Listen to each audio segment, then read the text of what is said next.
Good morning. I'm Abby Stewart, and it's my pleasure to welcome you to this virtual conference. It's designed to introduce you to the Global Feminisms project and to share with you some of the new materials that we've made available for your teaching. The University of Michigan resides on the traditional territories of the Three Fires, the Ojibwe, Odawa, and Potawatomi. We acknowledge and honor the indigenous peoples on whose ancestral lands we now live and learn, and created this website. As you know, we're recording these morning sessions, and we will post the recording on our website as soon as it's available. We're also captioning throughout, but you can hide the captions if you don't want to see them. I want to start by trying to thank all the people who've been involved in this project for 2 decades. So obviously it's impossible to thank the army of faculty and graduate and undergraduate student collaborators who've carried out this work over this long period. But it's been my privilege and my pleasure to work with these wonderful people, and each of them has left an indelible mark on the project. It's also impossible to acknowledge all of the ways the University of Michigan has supported and enabled this project over the years, beginning with a generous grant from the Rackham Graduate School, and most recently from the Humanities Collaboratory. We've also had substantial technical support from the College of Literature, Science, and the Arts, the Women's and Gender Studies Department, and the Institute for Research on Women and Gender. There are many others, and all of this support has made the project possible. Finally, of course, we're all grateful to the feminist scholars and activists whose interviews are archived on this website. My primary task today is to introduce you to the project website so you can make good use of it for your teaching. This makes me very happy because some of my own most gratifying teaching experiences in a very long teaching career have been with this archive. By using it, I learned that our initial hopes about what it might accomplish can be easily realized in the classroom, and I very much hope you'll be moved today to use it yourself. Let me also note that I'm aware some people who are with us today and not speaking may have already used the website, and we hope you'll write to us and let us know your experiences. So I'll start with our original vision expressed in our proposal to the Rackham Graduate School.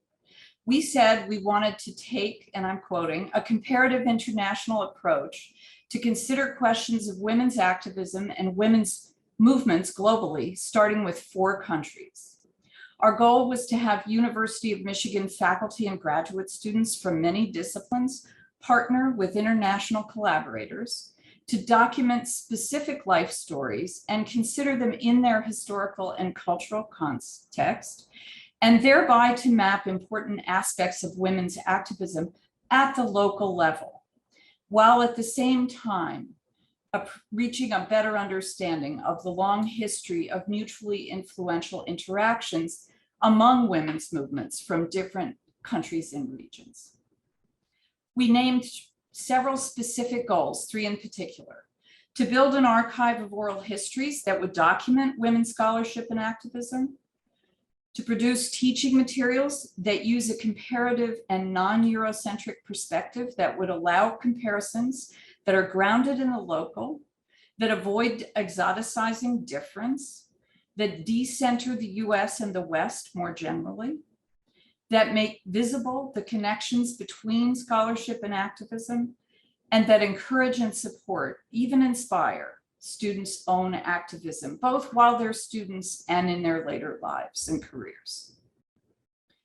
Of course, all of this was done with the goal of collaborating and we have realized that goal as faculty and students across disciplines on research, as well as on developing teaching materials and in teaching teams. I want to stress that this is a living, growing archive. It included initially 4 sites: China, India, Poland, and the US. And those 4, the first 3 came about because we had deep collaborations ongoing in those places, and they were eager and happy to work on this project with us. In subsequent years, we have built on collaboration in just the same way, and we've added 5 more: Nicaragua, Brazil, Russia, Germany, and Nigeria. And 3 more are currently in process: Tanzania, Japan, and Italy. We hope those will be available at some point in the next year, by next summer at the latest. So watch that space. And by then we will have more others in process. That's been the pattern. The underlying principles of our practice with collaborators at each site was that we would jointly participate in decision-making, but the site would have the independent right to choose who to interview. But we always encouraged a range within the small number, usually around 10. The range would include types and focus of activism and scholarship, the geographic area within the country, age, ethnicity and race, and rural and urban settings for their work. All of the sites do have these kinds of variations represented. And collectively, we designed the interview framework, which I'll describe in a moment. And we also decided that we would include on the website transcripts in both languages, the original language and English, video versions also available in both languages, and contextualizing material on the website. And the US committed to maintaining the site on behalf of the entire group of sites. The interviews were designed to cover a wide range of themes in an open-ended format. They are oral histories or personal life histories, depending on how you think about them. They are tailored to individuals. Follow-up questions were always included so people could discuss particularities. But all of them included 5 topics: family experiences, family background, exposure to and participation in social movements, the individual's life work and activities in organizations, aspects of their personal life that they were interested in talking about and the choices they made. And we tried to always ask something about their relationship to the ideas of feminism or the women's movement in their country. And usually that included some version of, do you think of yourself as a feminist? Or what does feminism mean to you? Every site did things a little differently. That was our plan, but these were the general principles. So what I want to do now is share my screen with you so that you can see the website. And I'm going to try to take you on a guided tour of the website so you can see how best to access exactly what you want to access when you want to access it. So I will do that now.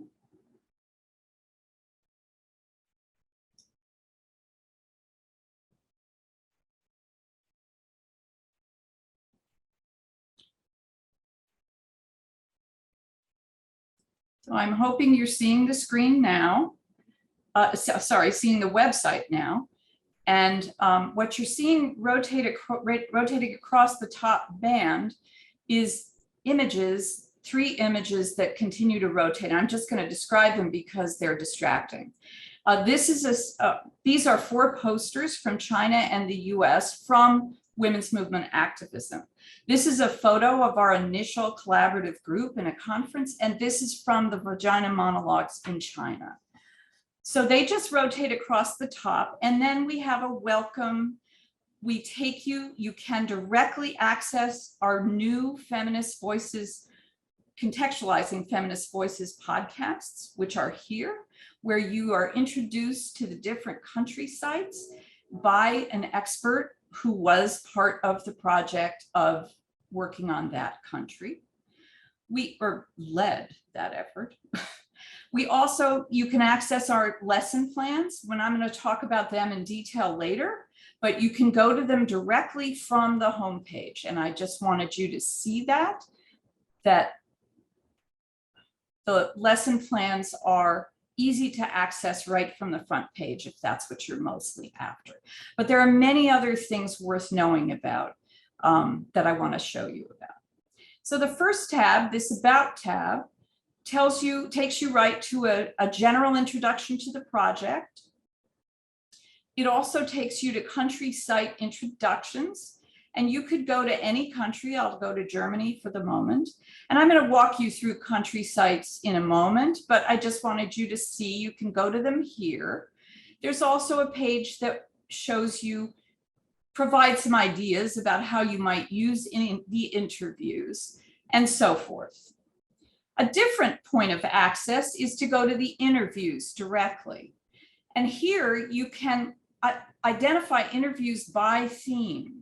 So for example, if you wanted to go to the theme art and writing as activism, this takes you right there, and there are a series of photos and biographies of members of this archive that you could access this way rather than through the country sites. Many times we find students are interested in writing about a topic, and this sometimes helps them find interviews that might help them talk about that topic. We now have well over 100 interviews here. It can be daunting for a student to work on a project without some kind of structure to their search. I'm going to show you a particular country now. Let's look at Nigeria. If we access the materials this way, you're taken to a page with many resources.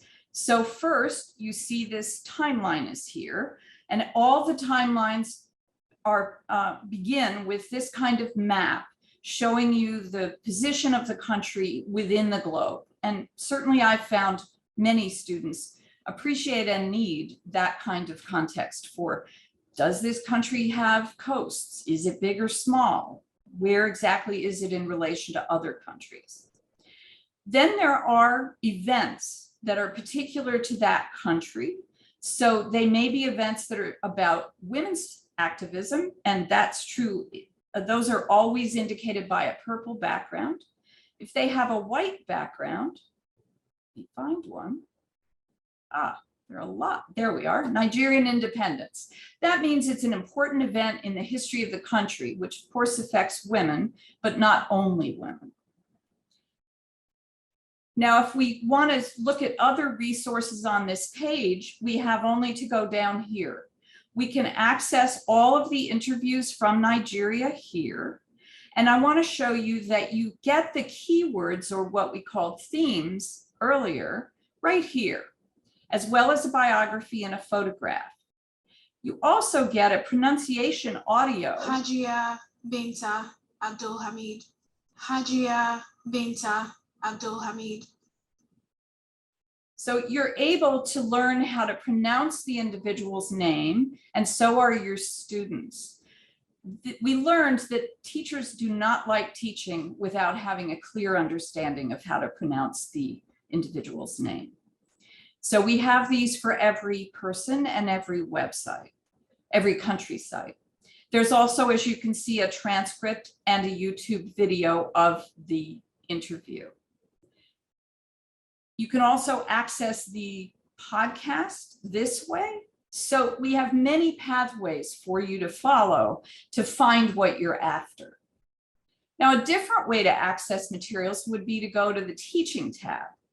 And here we begin with how to use the archive for teaching. It talks about using the lesson plans, the interviews, the contextual material, and so forth. There's also a series of topical lesson plans. They're listed right here. If you need to kind of be reminded what's available, there's always a way to get to this list. And these lesson plans are some of them are kind of conceptual, like the one on gender and intersectionality. Some are more methodological, like the ones on interviews as narratives, data, and sources, and on representing lives using digital tools.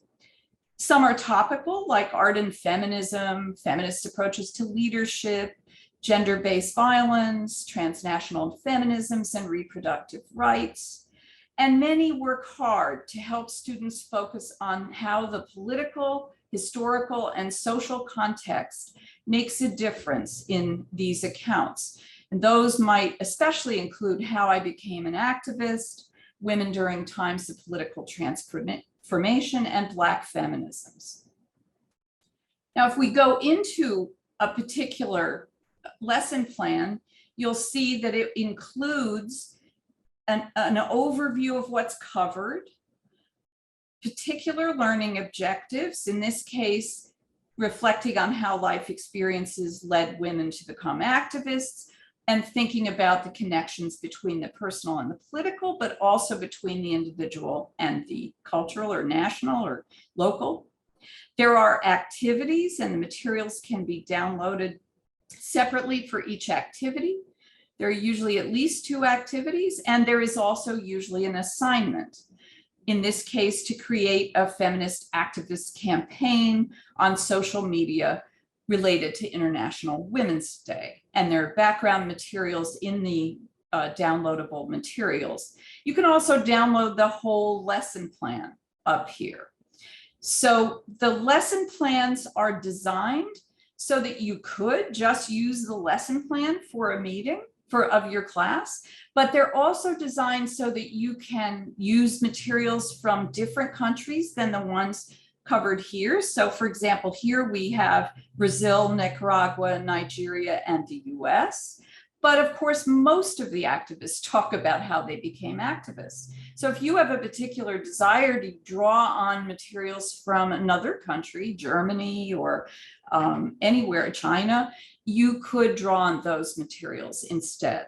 You also, of course, don't need to use any of these materials if they're not helpful to you, and you can pick and choose. We do offer information about roughly how long an activity might take, about 50 minutes, for example, but it will vary depending on your students and what they already know. And we expect also that sometimes you'll choose to take longer or shorter on an activity based on your course. So I think our most important message about the lesson plans is they're flexible, they're adaptable, they're designed to help you do what you want to do. And before I bring this particular guided tour to a close, I do want to mention, we do think some of these do well to be combined and form a kind of module. So for example, you might want to introduce gender and then intersectionality and perhaps Black feminisms into a kind of 3-part integrated module. Another one might focus on activism, and it could begin with how I became an activist and then go to feminist approaches to leadership. Or you could start with how I became an activist and then go to women in times of political transformation and transnational feminisms, and maybe even representing life stories using digital tools. So you can bring them into context with each other if you want to, and you could even create a whole course designed to draw on all of these lesson plans. We don't anticipate very many people are going to want to do that, but it might be fun. So my goal in this introduction was to make it easy for you to poke around the website and find out what you want to know and where to find it. The last tab that I haven't shown, well, I didn't point to the fact that you can reach the podcast this way. And if you do that, you can go to the Contextualizing Feminist Voices podcast that I've already shown you, but you could also go to this Introduction to Global Feminisms, where Marisol Fila and I are interviewed about the project as a whole. And by the way, where we mentioned that this conference was going to be upcoming. Finally, the last tab shows you other resources. So we've got books and articles about global feminisms that could provide you with background reading, or could be things you want to suggest to your students. We also have a list of publications from the project if you want to see how's this project ever been used in research. And there are a couple that introduce the project as a whole and its history.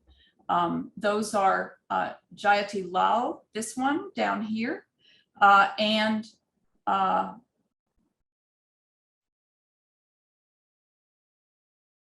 this one here by me and Jayati and Kristen McGuire, the first 3 co-directors of the project. So those 2 articles in Feminist Studies and in Signs are overviews of the program, the project as it was conceived in the beginning. And again, you have more multiple ways to get to the podcasts. You can get to bibliographies about each country, one of which is not yet here, but it will be, and the rest are already live.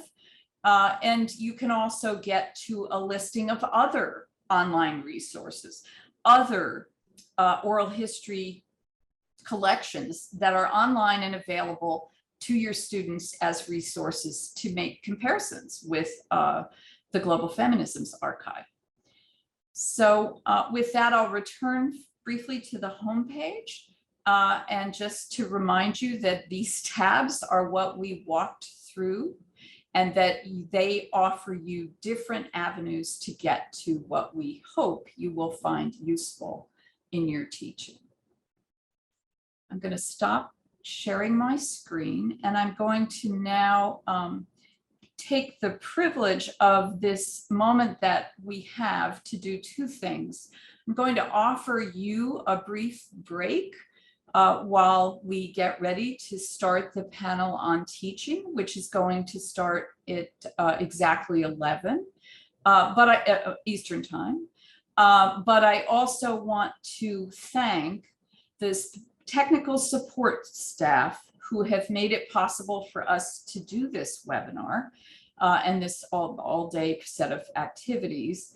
And they are Chris Taylor from LSA Technical Services, Madeline House, and Hannah Smith, the awesome staff of the Global Feminisms Project, who keep the trains running on time.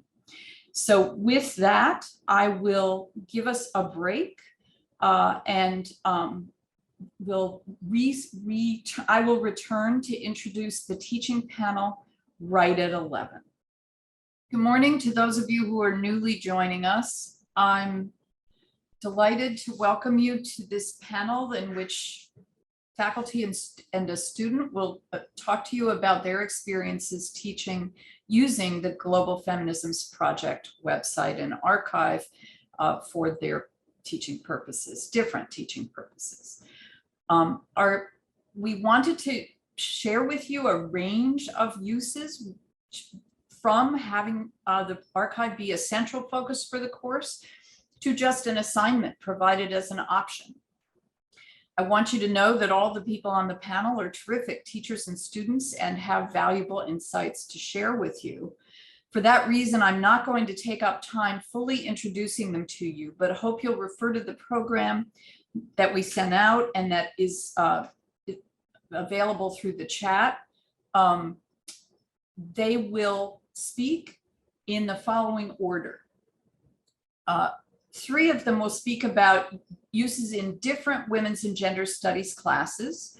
Elizabeth Cole, who unfortunately had to speak to us today by recording, so she's not here live, and the recording was made in such a way that her head is small. So we apologize for that, but no, there's nothing we can do about it. We're delighted she's able to share her thoughts because they're worth hearing. In addition, Abigail Dumas will talk about teaching using the archive differently in an introduction to women's and gender studies class, and Hannah Smith will speak about being a student. Then we'll have 2 speakers talk about different first-year seminars they taught with topical focus, focusing on particular countries. And finally, we'll end with Christy Merrell, who will speak about the upper level seminar she taught with a topical focus and a particular country site. They will each speak in turn. I won't interrupt, and they will not stop for questions. We'll simply go from one to the next.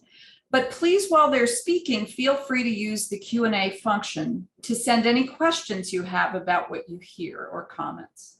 Once all of them have spoken, I will do my best to ask panelists some of those questions on your behalf. At noon, we will stop this session and invite you, if you wish to linger in a breakout room that we will send a link to at the end of the panel. So that will give you an opportunity for the first time to actually interact with the panelists. And I'm sure that at least some of you will appreciate it if you have the time. So we will turn immediately to the panel and specifically to Elizabeth Cole now.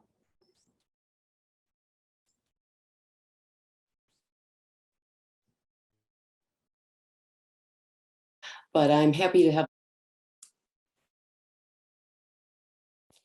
Hi, everyone. I'm Liz Cole from the University of Michigan, and I'm sorry I can't be with you even virtually in person this morning, but I'm happy to have this chance to talk with you through this recording. I'm here to tell you about how I use the Global Feminisms archive in my Introduction to Women's Studies course at the University of Michigan. Now, at our school, Introduction to Women's Studies is a large enrollment course. It usually has at least 200 students, and it includes one 2-hour discussion each week, as well as 2 1-hour lectures. And it provides an introduction to the field for both students who are majoring in women's and gender studies and those who are not. It also provides a key training opportunity for our doctoral students. They lead the demanding discussion sections, and they each give 2 lectures on a topic related to their research. Additionally, our department had committed to offering an assignment in this course every time we do the class called an activism project, which was intended to provide students with a firsthand demonstration of the fundamental connection between feminist scholarship and social change. So the course presented a few challenges. First of all, whenever we teach intro, I think there's a challenge of connecting feminist theory to practice. In this course in particular, there was a challenge of creating continuity across a series of lectures by different instructors. And then in the past versions of the activism project, we had asked students to go out and interview local activists. And with a course of 200 in a small town like Ann Arbor, it really posed a tremendous burden for our local activists to comply with these requests. So one way that I tried to make the course seem more immediately practical to the students was through the use of the videos from the Global Feminisms Project archive. I created a library of video clips that illustrate key concepts from the course, and incorporating the excerpts into my lectures and into assignments for the course helped me address these challenges. The activists in these interviews are very eloquent, and they help connect some of the abstract theoretical ideas from the course, like intersectionality, or the idea that differences between women are socially constructed, or the importance of coalitions to feminist movements. These clips helped us connect those abstract concepts to activists' real work for social change. The usefulness of theory for activism is really important for students to understand as they embark on their own activism projects, because the point of that project is to connect the theory they're learning in the course to the activism that they carry out. Using the archive also brings the voices of diverse women into the lecture, not only in terms of race and ethnicity, but also age, sexuality, ability status, and nation of origin. So to give you just a taste of this, in a lecture that I do that problematizes the way the US feminist movement has often been described in terms of waves, I use clips from several different interviews to illustrate the kind of activist work that women of color organizations were doing here in the US. So this is a slide from a lecture in my class where I introduced one of our US site lectures is actually a pair of activists who are kind of partners who often work together. And so each time I interviewed or I introduced one of these interviews, I would begin with sort of a thumbnail background on the interviewees. And then I would move on to a short clip. And what I wanted you to notice through this slide is that even though the clip is very short and sort of self-contained, I think it's really important to give the students some scaffolding questions so they can watch the clip in an intentional way to think about how they're going to connect what they're seeing to the concepts from the course. So in this case, I asked them to think about what Kramer and Taylor were saying in relation to the concept of radical versus reform feminism, or the idea of a justice-based movement rather than a rights-based movement. The other way that I used the archive in my course is through an assignment. And I'll just run through this quickly. In the activism assignment, they go out and they observe some activism, they reflect on it, and then they apply it to either an actual act of activism or a proposal for one. And so in the investigation phase, we asked students to watch 3 of the Global Feminisms interviews, 1 from the US and 2 from other countries, and to compare and contrast them. And this gave them a way of really sort of seeing how people create social change in a complex way, and to reflect on how that might generate strategies for their own project. So just to give you a couple quick takeaways, the interviews are helpful to bring real examples into your course materials, and the archives are big enough that you can let students read interviews based on their own interests. Another nice thing is that you can use the interviews in whole or in part, and that seems kind of obvious, but I think when you go into the archive, you realize they're very complex, they're meaty, they need a lot of background, and so using these clips is a way to make students have the opportunity to be exposed to many different activists. And then finally, I think it's helpful to provide some scaffolding for students viewing, particularly for students with less women's studies background. I hope that's helpful. I can't wait to hear about how you'll use the archive in your own class, and I hope you have a great day. Thank you.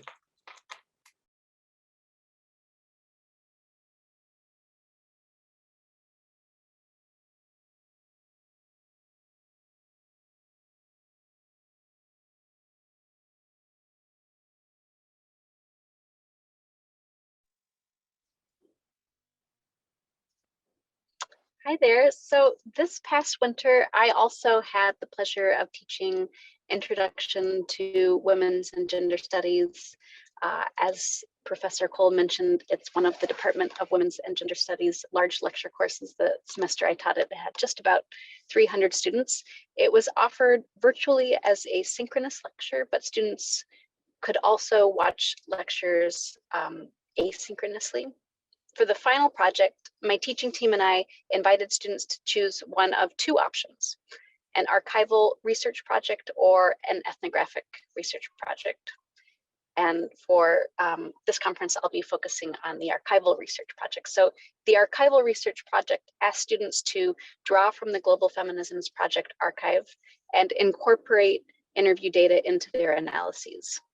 This project was completed in groups of 3 to 4 students, but if students had a strong preference to complete an individual project, they were advised to reach out to their graduate student instructor to find a solution that worked for their learning needs.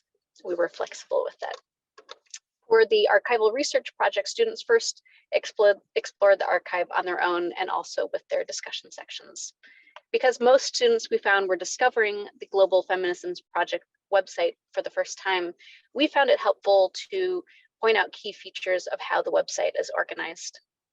We explained that interviews could be found by searching through thematic categories, and these interview themes include academic and women's studies, art, writing as activism, community activism, disability rights, education, environment, feminist conferences, gender and health, gender-based violence, human trafficking and prostitution, imprisonment, international rights, LGBTQ rights, intersectionality, media, politics and the law, racial identity, reproductive rights, reform of domestic and family roles, and rural women and land reform.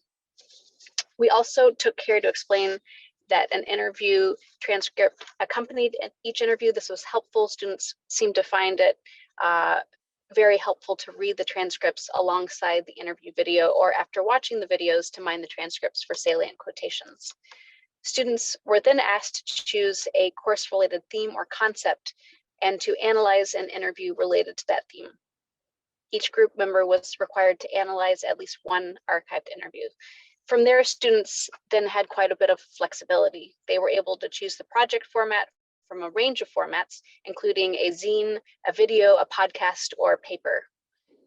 Irrespective of their formats, however, the projects were expected to have a clear introduction, body, and conclusion, in addition to the expectation that they formulate a unique argument and demonstrate a solid understanding of the material. Finally, because this is and was an introductory course, we provided guidance about the structure of the project, which included an introduction, interview background, methods, data, analysis, and conclusion.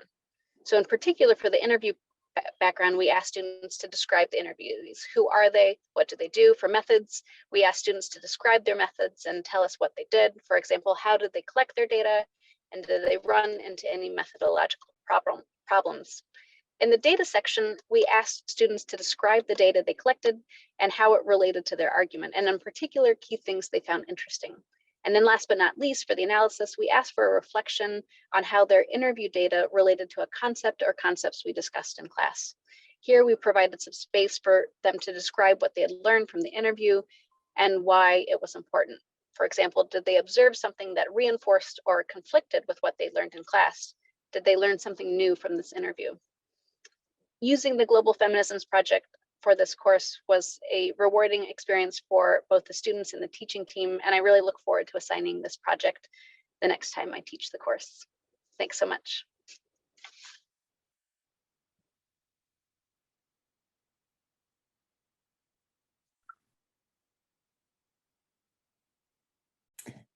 So last year, I used the Global Feminisms archive for a group assignment in Introduction to Women's and Gender Studies taught by Professor Dumas. As she stated, we were given the option of either conducting an ethnographic study or using the Global Feminisms archive project for our project. Our group opted for the archival option because having the chance to learn about a wide range of feminist perspectives was really exciting to us. Even though we knew that we wanted to use the archive, we weren't sure what we wanted our focus to be. So we began by using the interviews by theme function on the website to get a better sense of the topics discussed in the interviews. Eventually, we decided that our primary interest was the connection between feminism and the environmental movement outside of the United States. We were particularly interested in how systems of environmental and patriarchal oppression interact in ways that are often absent from the general discourse surrounding both topics. So to begin our search for interviews, we focused on those interviews categorized under environment on the website. And after skimming through those, we decided to focus on the Nigeria country site because 8 of the Nigerian interviewees spoke about the environment in some way. So we each then read or watched 2 interviews to identify key ideas. Personally, I found that it was easier for me to just read the transcripts to identify key data. But I know that some of my group members preferred to watch the interview recordings themselves to get more of a sense of the interviewees' intonations and mannerisms. But both methods proved to be helpful for referring back to specific parts of the interviews, either by noting video timestamps or written page numbers. From there, we narrowed our focus down to 4 interviews that held the common themes we were interested in exploring. We found that for many of the interviewees, the term environment was actually 2-pronged. In one sense, it was about climate change and the natural world, while in the other, it was about the immediate contexts that make up women's realities. For example, in her interview, Joy Ngozi Azilo states that women experience the material effects of climate change because of their social position as opposed to an intrinsic or spiritual connection to nature. This point especially stuck with us due to its pragmatism, and it led us to adapt our working definition of environment and sort of guided us away from a traditionally Western environmental feminist perspective. So in addition to thinking about the concept of one's external environment, reading the interviews gave us a more well-rounded understanding of activism and just the feminist movement generally. After spending the semester primarily reading and discussing canonical feminist writings and theories, it was really valuable for us to be able to integrate information about feminism into information about feminism in practice into our introductory understanding of women's and gender studies. In some ways, the activists interviewed reflected many of the concepts that we had previously learned in the course, while others presented a completely different paradigm for thinking about activism. So several of the Nigerian interviewees shied away from using the term feminist for reasons that included the connotation with a Western feminist approach. For example, Azila makes the point that even though she identifies as a feminist, she views African feminism and Western feminism very differently. She states that her conceptualization of feminism includes a lot of collaboration and maintaining strong family dynamics, and also upholding cultural traditions. A couple of the other interviewees reflected a similar perspective where they rejected separatist values that they associate with Western feminism. So in addition to the interviews themselves, we also used the interviewee bios and the Nigeria country site timeline to better contextualize the information in the interviews. So for example, some of the interviewees referenced a particular project or initiative that they were involved with. And as we were completely unfamiliar with them, it was really helpful to be able to turn to the short summaries in the interviewee bios. So overall, from a student perspective, we found that using the archive was a really unique and meaningful way to do research and to work from. Thank you so much.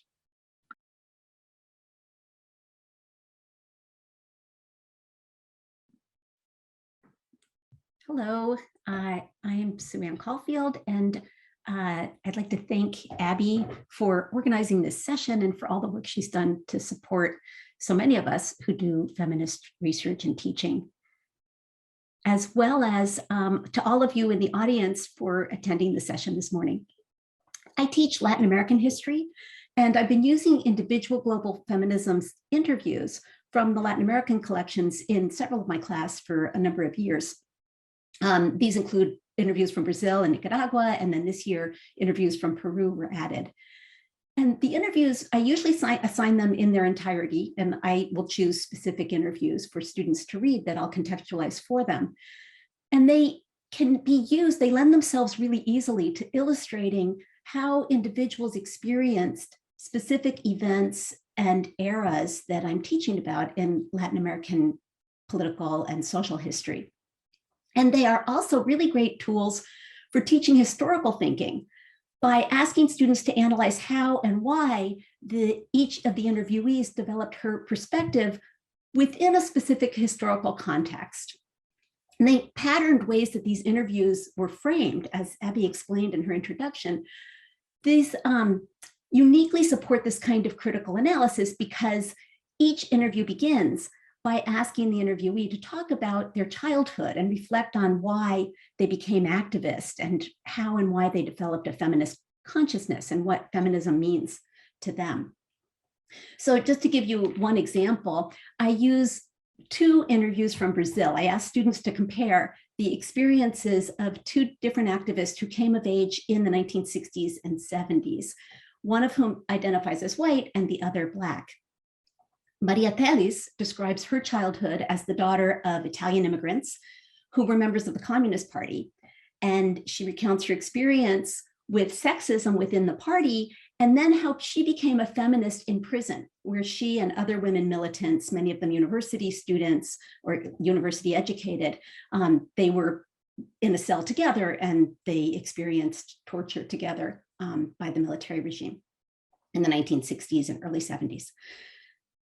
And the other interview is of Elizabeth Viana, who describes growing up Black and feeling alienated from radical political parties until the formation of the Black movement in the 1970s and 80s.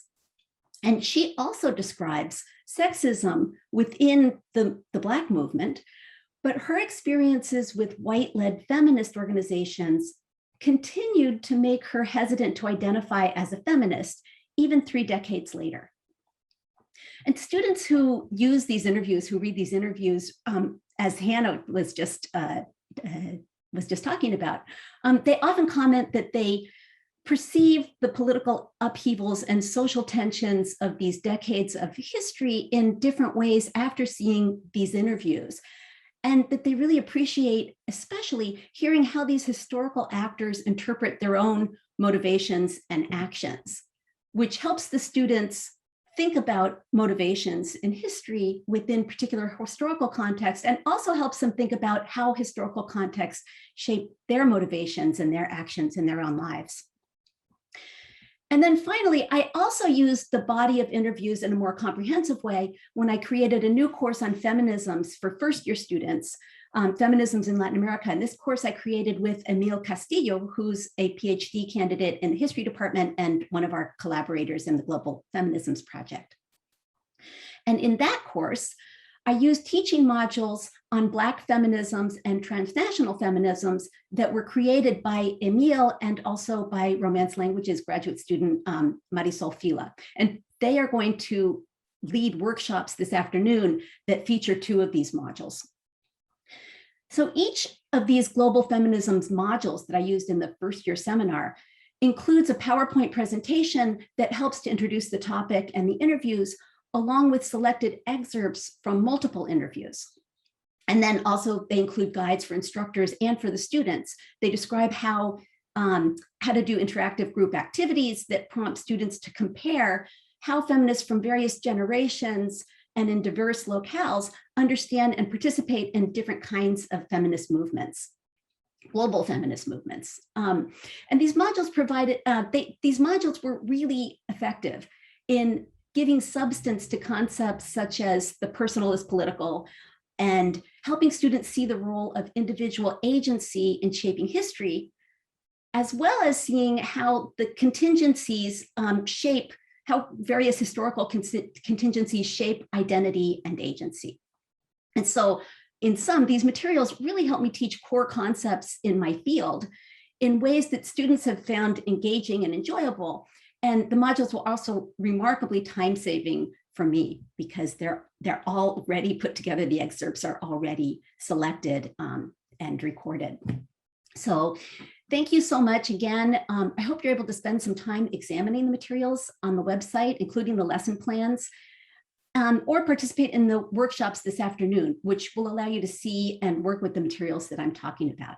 So thank you.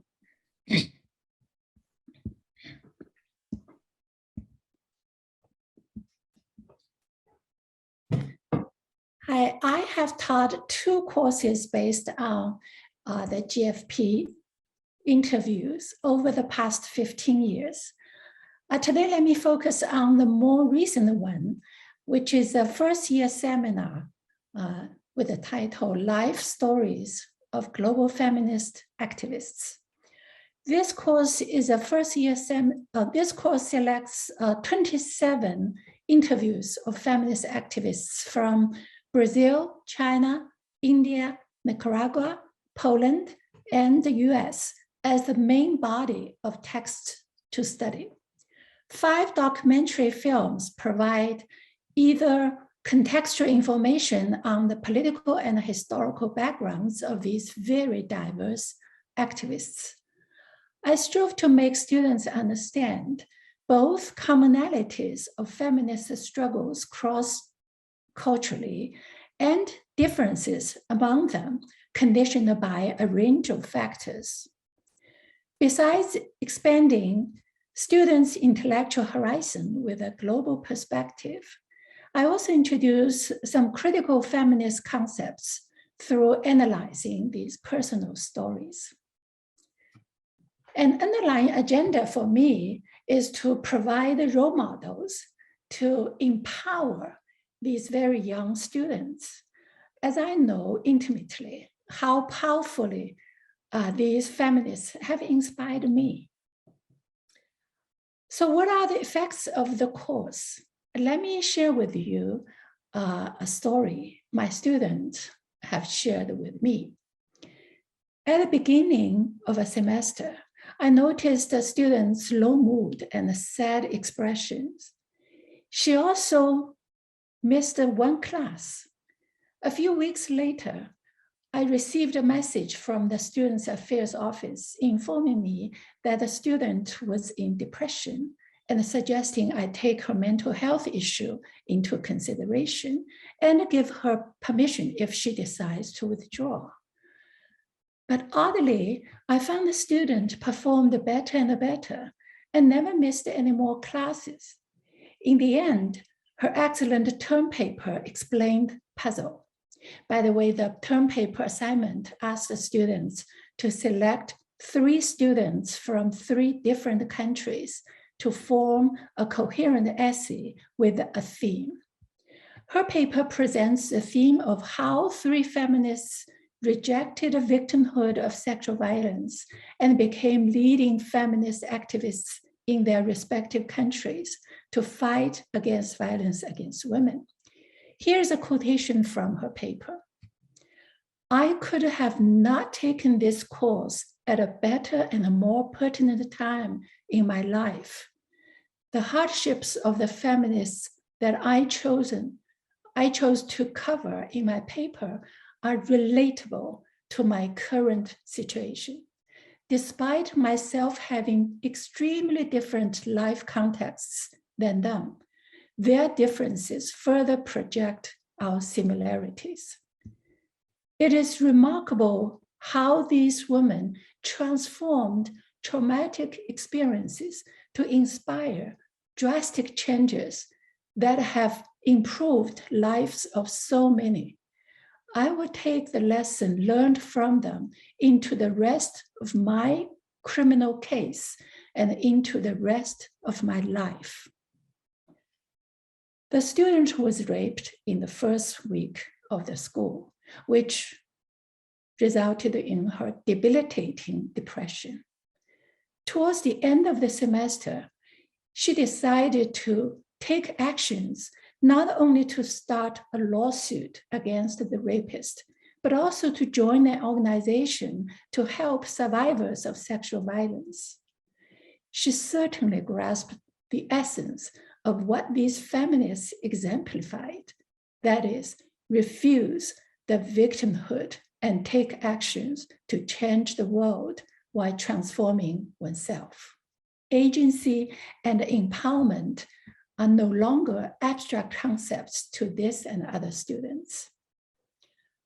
A shared keyword students used in describing how the feminist interviews inspire them is relatable. The diverse life stories guarantee that this or that story will touch this or that student at various levels. Students of art major were infused to find role models in the feminist artists. Academic-oriented students were inspired by academic activists who connect knowledge production with social change programs. Students who wanted to involve in actions for social change were relieved to find there's no bar for becoming an activist. As long as you care enough about an issue, you surely can take some actions to address the problem. An agency is not something for you to acquire in the future, but can be demonstrated now and here. And let me add one more story. A student proudly shared with me that she discovered a young guy with an equal credential as her working in the same place doing the same job was paid much more than what she received. Inspired by the feminist life stories, she decided to point this out to her boss and got a pay raise as a result. I'm certain this student's action will not stop at demanding an equal pay. It is to my gratification to see how much students have grown intellectually and emotionally by learning the amazing life stories of feminists around the world. Thank you for your attending.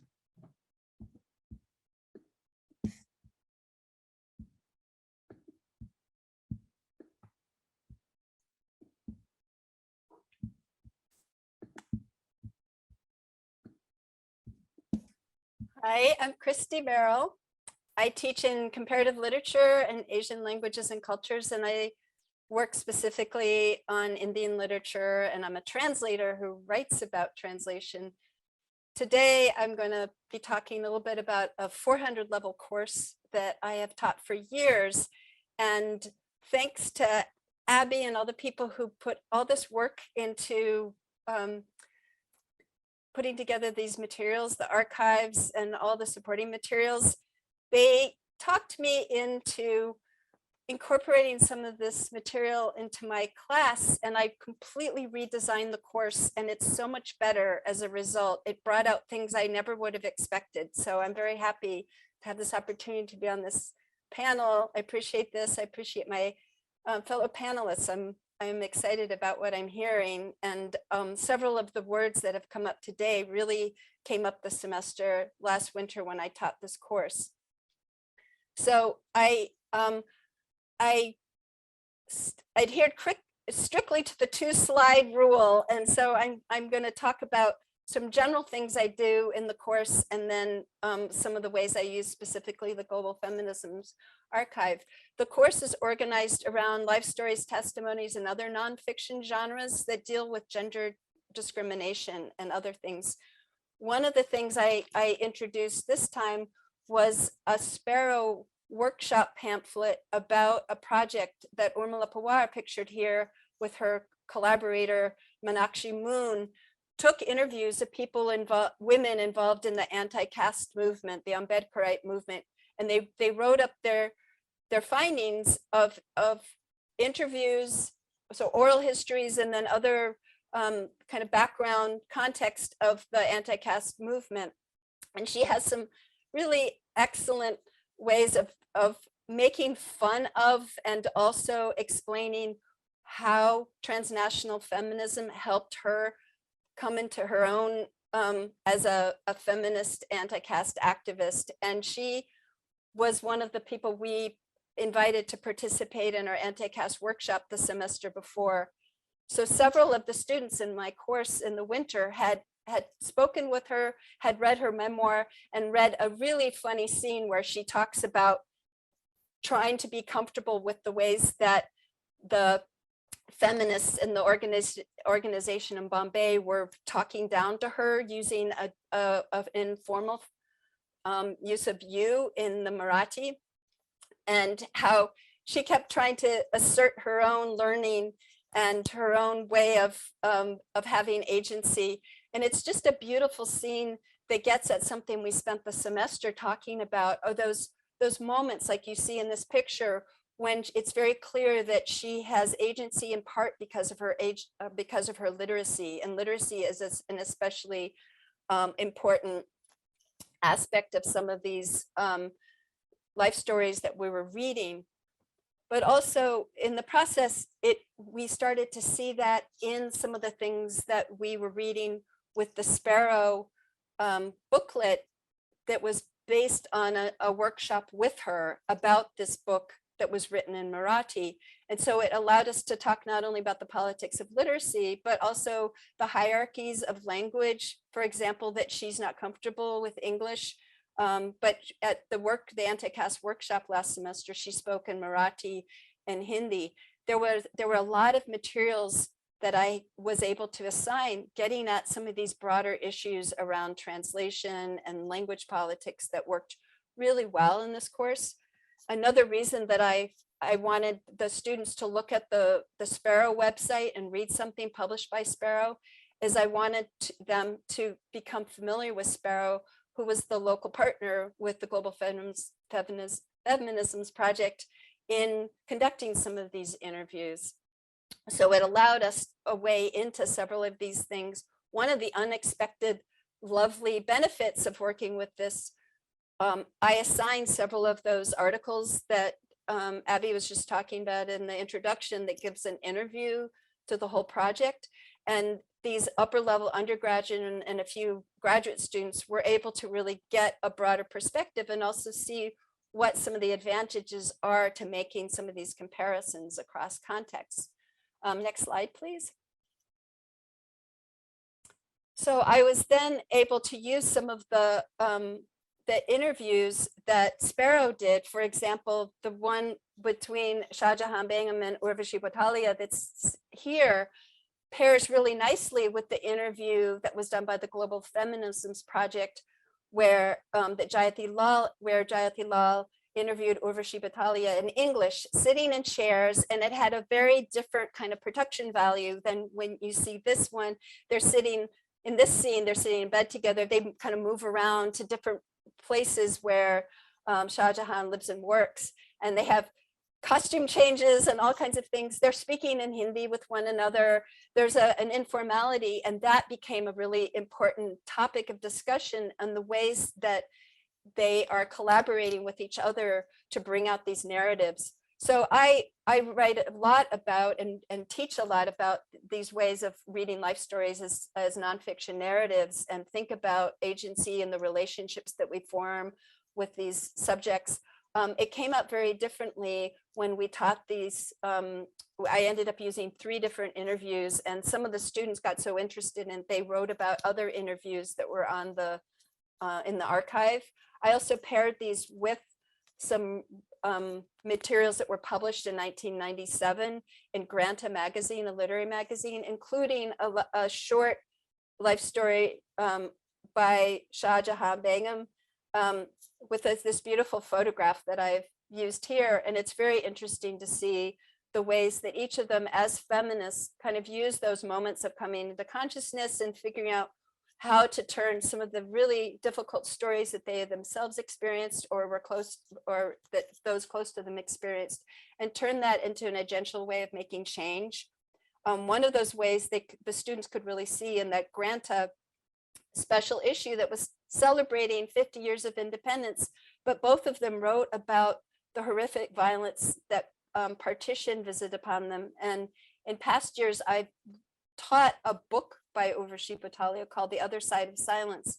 This time, I didn't have them read the whole book. I had them read just that first excerpt called Blood that's published in Granta. And along with the interview, I think it gave a much fuller picture of what went into her decision to become a publisher, and also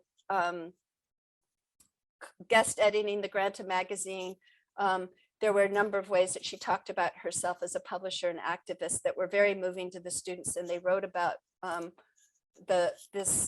these materials in really interesting ways. So I look forward to the Q&A and to hearing ideas about other ways that these archives can be used, questions you might have. And thanks again to all of you for being here. And I think we're moving on to the Q&A now.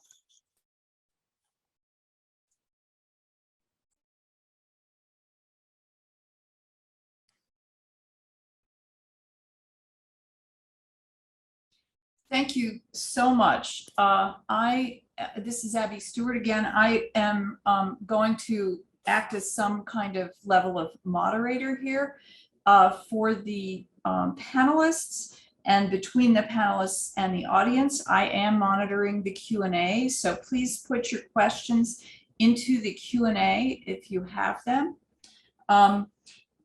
I will address those in just a minute, but before I do, I just want to say how incredibly meaningful it is to me to have listened to these wonderful accounts that confirm what I hope they do in your eyes as they do in mine, the kinds of things I mentioned in my introduction. Certainly one thing I didn't mention that I love the fact that Liz Cole brought up is the use of clips in classes, in lectures. That is a very powerful technique. It's also, we've used them in conferences. We didn't use them here because of the constraints of webinar formats and the difficulty of screen sharing different documents. But let me assure you that if you create a brief clip, a minute or two, it often illuminates a point powerfully that students might otherwise find confusing or not live in the way that a human being talking about an experience changes things. Let me comment with respect to Abby Dumas and Hannah's talks. They both pointed to the use of themes and keywords and as helpful to students to find material they're looking for or material they're especially interested in. I think that's a really important takeaway. Sue-Ann really stressed how the interviews demonstrate historical contingency and individual agency, kind of running in both directions. And that is a very powerful feature for her as a historian. It matters for disciplinary reasons. I'm a psychologist, and it matters to me too. I care that my students actually think about individual life experience and individual phenomena in a historically situated way. So that contextual capacity is a really important feature of the website for me and using these interviews. I love Huang Zhang's account of using these as role models. They are. Many students find them role models, whether we intend that or not. They talk about it. I've had people come back 20 years later and tell me that just working on the interviews had changed their life course. So there's no question that that happens. And of course, I can't imagine anyone was not moved by the story of the student whose own terrible first week experience in college was transformed by exposure to the material in the archive. That's a wonderful account of the potency of these materials. And finally, Christy didn't talk at length about language and translation, but I want to mention that, of course, it's everywhere in the archive. We present the transcripts in English as though any translation is perfect. And of course, those who understand and know the details about translation understand completely that many key terms are highly contested, and there are many different ways to translate a given phrase. So one is embodied in the transcript, but this is food for thought in classes on language with the languages that are in play. And I have had wonderful conversations with teachers of Spanish, Italian, and Russian, all of which are and German, represented on the website, about ways they use the materials in the archive to think through issues of translation. So those are a few thoughts. I hope that they might stimulate you to have questions. And I want to remind the panelists that I'm going to invite you to ask each other's questions in just a minute. But there is a question from the audience that I want to answer, which is, are these interviews accessible to people in the countries the women are coming from? So the short answer is yes, but in different ways, in different places. Everywhere, they have access through the Global Feminisms archive. This website is fully available around the world. In some countries, the interviews are also available on a local website. For example, the Sparrow website or archive in India that Christy was talking about archive the interviews as well. And so they are available within Mumbai and to Indian audiences. There are also cases where our collaborators have published books of the interviews. That happened in both Poland and Nicaragua. In Poland, our collaborator actually published the interviews in a book in Polish. Shelley Graby, our collaborator on the Nicaragua project, she's a professor at the University of California at Santa Cruz, she published a book in English and then tried mightily to get it published in Nicaragua, and has so far been unable to get it published for reasons of local conditions, availability and of paper and political issues. So there are a range of experiences and access points in different countries. Some of our collaborators have created or been associated with an archive, some are not. And so they can't personally create a new archival access. But for all of them, they're available through our archive, and they're all archived in Deep Blue, which is a University of Michigan digital archive that actually continually monitors every document to try to keep them from decaying. in the way that digital documents do.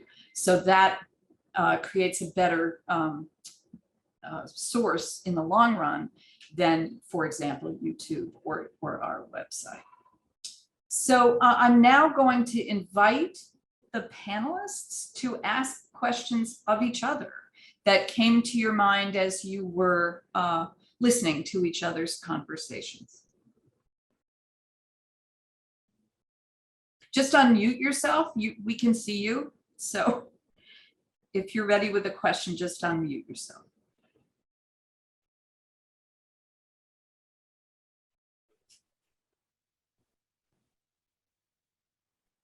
I'll ask a question. Thank you.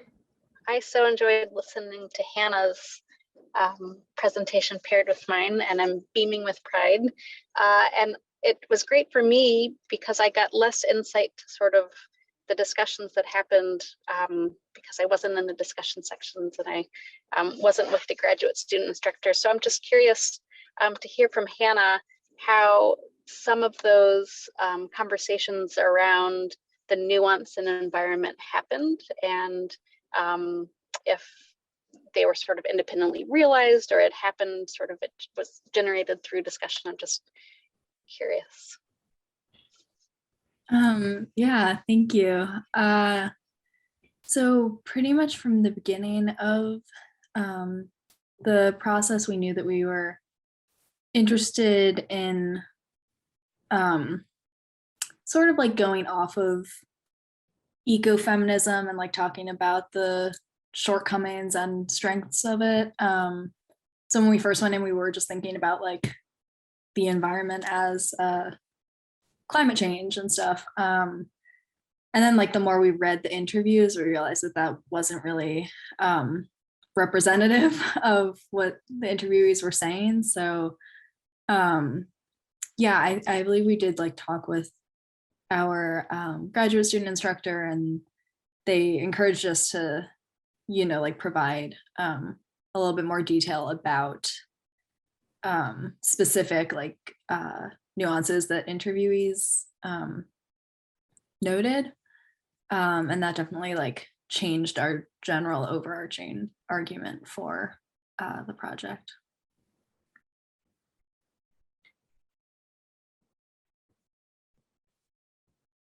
Thank you, Hannah and Abby. Sue-Ann? I had a question for Wanjan, and that is, when you had the student, I wondered if the first time you realized what was happening with the student was when you read her paper, and whether you responded or whether you've had other, and this is for all of the panelists as well, when you have those kinds of personal responses to the interviews, because many of them, of course, are very emotionally packed, and how you might reach out to the student or provide support, or whether that was something that the student requested from you, how you integrate that or not into the teaching that you do individually or with the class as a whole. For that student, because I received a message, so I knew her mental issue. I did, well, it's a kind of privacy issue, so I didn't really ask her what's the cause of her depression, but she also knew the Students' Affairs Office sent me some message about her depression. So I did talk to her privately about her depression without knowing the cause. And that's just to concern about if the workload is too much, you know, if she needed any other help, it's on that line. So I didn't know the cause of depression until she sent me the term paper. Okay. So we covered sexual violence actually is one theme. If you check the syllabus, the course was organized by each class focuses on a theme. Okay, and so sexual violence is one of the themes. She didn't, performed differently on that one. I think the students at the beginning were quite overwhelmed by the diversity of the life stories. And so it's through the course of the semester, I guided them with thinking in a more analytical and focused way to conceptualize their term paper. Otherwise, they're in the beginning, they're very scattered. They had no idea how to present a focused a term paper with a focused theme. So I did give them special instructions along the way in terms of how to make selections from these very diverse feminists, how to identify common themes, you know. And also, by the way, not all the three feminists she selected with a coherent theme of sexual violence appeared in the course syllabus that under these rubrics. Okay, so each student had to make their own choice based on their careful reading and analyze the life stories of each activist, and then identify what are the prominent issues in these life stories. Then they make decision that, you know, how to make this and that one, these three, to form a coherent paper. So this is assignment that, in a sense, I kind of forced them to be more analytical and to read closely and to be able to find commonalities, while at the same time paying very close attention to differences, especially different historical and cultural contexts. I'm not sure if... Thank you, Wonjung. That's very, very helpful. There is a question about that I want to aim at Abby Dumas about the use of ethnographic projects. And I know in your case, those were separate from the activism. They were an alternative. But the question asks whether you had students doing ethnographic projects, and we know you did, but how did that articulate with using the website and the archive, if it did? Any reflections you have, or even thoughts for the future? Maybe giving you a moment to think about that, let me mention that Wonjung indicated in passing, the syllabi for these courses are on the website on the resource section, and for other uses of the website by other people than these six. So you will find other materials that might be helpful in thinking about how you might want to use materials. So Abby, please, thoughts about using ethnographic projects.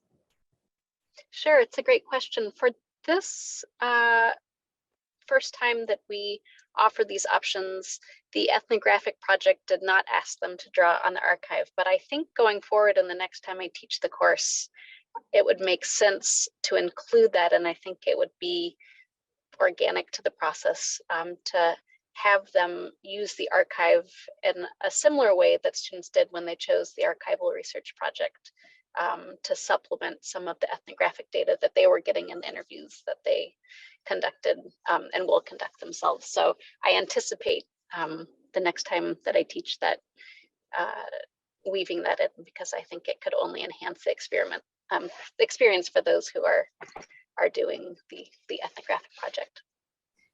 Thank you. That's a wonderfully fascinating question to someone who would never think to have students do ethnographic projects.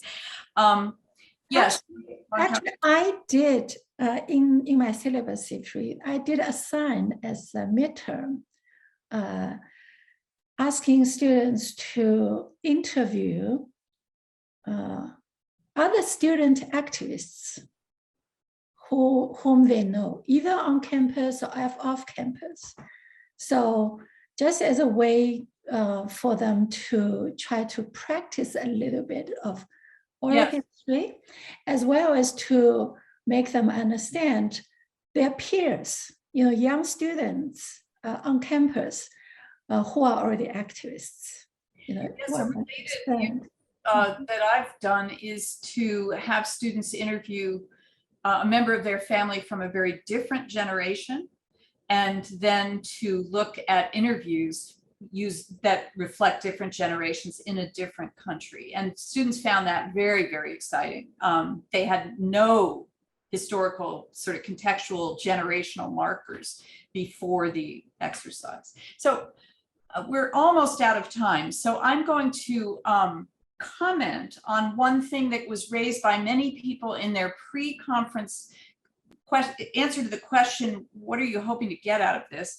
Several people wanted to know whether using these materials cause students to do more exoticizing or difference emphasizing in their way of thinking, and people were concerned about that. And I just want to express that my experience is quite the opposite, that the use of the archive helped students avoid exoticizing, partly by doing the kinds of things that Wang Zhang's talking about with respect to connecting experiences to yourself or your family, but also seeing the range of difference within a given country.